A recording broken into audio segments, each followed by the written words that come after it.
HSC life থেকে মোটামুটি একটা প্রিপারেশন নিতে চায় অ্যাবাউট বিউনিট, তারা মানবিক বিভাগ থেকে কীভাবে প্রিপারেশনটা নিবে। তো প্রথমত আমি যেটা বলবো যে আমাদের কি কি সাবজেক্টস আসলে দরকার পড়ে অ্যাডমিশন লাইফে, এটা আমাদের বুঝতে হবে। ফার্স্ট অফ অল আমাদের দরকার পড়বে বাংলা, ইংলিশ যে কোনো জায়গায়।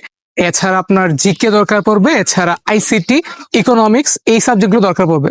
বাংলার কথা বলি, তাহলে বাংলাতে আমি যদি একদম এইচএসসি লাইফ থেকে মোটামুটি একটা লেভেল পর্যন্ত আমাদের গল্প কবিতাগুলো যদি ভালো করে পড়তে পারি, এছাড়া আমাদের বাংলা দ্বিতীয়তে যেই গ্রামার আইটেমগুলো আছে, যে সমাস, উপসর্গ, পত্রকরণ, এগুলো যদি আমরা একটু ভালো করে পড়ে রাখতে পারি, অ্যাডমিশন স্ট্যান্ডার্ড করে পড়ে রাখতে পারি, তাহলে আমরা অনেক ক্ষেত্রে দেখা যাবে অ্যাডমিশন এগিয়ে যাব।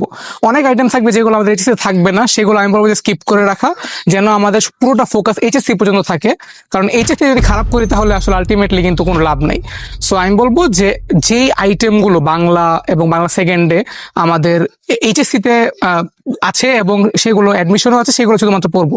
এছাড়া ইংলিশের ক্ষেত্রেও সেম, আমরা যদি ইএফটি বইটার দিক তাকাই, আমাদের টিচাররা যখন ক্লাস ইএফটি বইটা পড়ায় সেটা যেন আমরা ভালো করে পড়ি, সেখান থেকে vocabulary, appropriate preparation, figure of speech, এগুলো যেন নোট করে রাখি, এবং পোয়েমগুলো যেন একদম ভালোভাবে পড়ি। এইচএসসি লাইফ থেকে যদি পোয়েমগুলো পড়া থাকে, গল্পগুলো পড়া থাকে, তাহলে মোটামুটি দেখা যাবে যে আমাদের অ্যাডমিশন লাইফে খুব ইজিভাবে আমরা নেভিগেট করতে পারবো।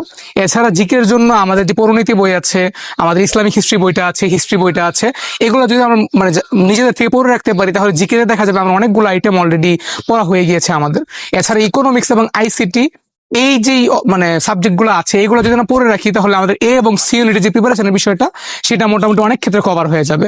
তো আমি মনে করি যে বেশি প্রিপারেশন মানে আমরা একটা ওভারওয়েলমিং সিচুয়েশন তৈরি করি যে আমরা অনেক কিছু পড়তেছি, এরকম না করে যে আইটেমগুলোর সাথে আমার এইচএসসি তো আছে অ্যান্ড যে আইটেমগুলো আমার অ্যাডমিশনও আছে, যেগুলো ওভারল্যাপ করে, শুধুমাত্র আমরা ওইগুলোতে অ্যাডমিশন কেন্দ্রিক ফোকাস দিয়ে শুধুমাত্র পড়বো, এইটাই আসলে আমার মনে হয় এইচএসসির আগে আমাদের প্রিপারেশনটা এইভাবে হওয়া উচিত।